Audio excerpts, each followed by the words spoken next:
Boxing update po tayo mga Lodi. Kahapon po mga idol ay nasaksihan natin ang bakbakan. Malupit na bakbakan dito kay Cham, the legend Donaire, kontra sa isang Hapon na kampiyon dito ni Sia, si Chomi mga idol. Nauwi po sa split decision ang laban at tingin ng mga boxing fans na dinaya itong si Cham Nonito Donaire mga idol. Well mga idol, kitang-kita natin ang laban nila na dikit na dikit ito. Muntika na itong manakdown ng Hapon mga idol nang matamaan ito sa malupit na uppercut mga idol. Etong si Cham Nonito Donaire sa edad na 43 nakipagsibayan pa sa binatilyo nga kampyon. Grabe naman ang ginawa ni Cham Nonito Donaire sa laban nito mga idol. Talagang solid ang mga patama ni Cham Nonito Donaire. Pero may depensa mga idol at talagang sinasabi natin na veterans move ito. Hindi nagmamadali sapagkat baka masilat din ito sa Hapon dahil malakas din ito.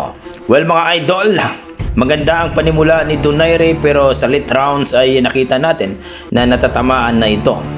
Bagamat kampiyon po ito ang kanyang kalaban, pero ayon sa ating mga boxing fans kung na-knockdown lang ito at patuloy pa rin na talagang dihado ang kalaban, mananalo si Cham Nonito Donaire. Tandaan po natin mga idol na kapag kampiyon po ang kalaban, kailangan mo talagang patumbahin yan at talagang ipakita sa mga judge na talo mo siya.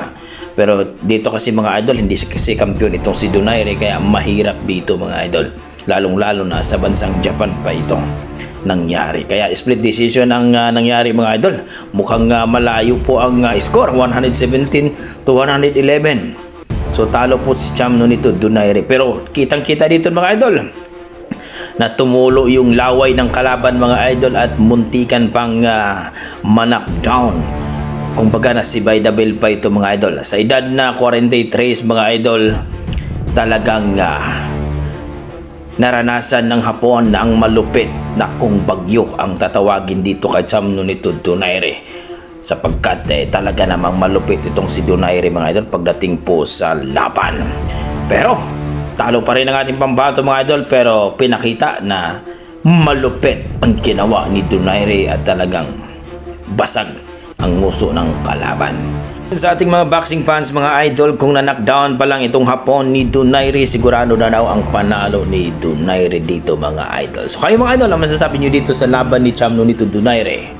Mayroon kasing mga kumakalat na rap daw itong si Donaire, panalo daw ito dito sa laban kahapon mga idol sa kontra sa Hapon. So please comment down below mga idol. Sa kabilang banda mga idol, ayon sa supporters ni Cuatro Alas Casimero, kung ganitong boksingero daw ang makakalaban ni Casimero, sigurado daw talaga may kalalagyan, pugot ulo daw talaga ito mga idol. Dahil gustong gusto ni Casimero yung bell to bell. Kita mo naman mga idol na agresibo si Donaire, mas agresibo din ang Hapon. Kaya ito yung gusto ni Casimero, no, na makalaban ang ganitong boksingero. So kayo mga idol, kung sakaling ito ang nakalaban ni Casimero, may kalalagyan ba ito ni Casimero? Please comment down below mga idol para ating pag-usapan. Maraming salamat.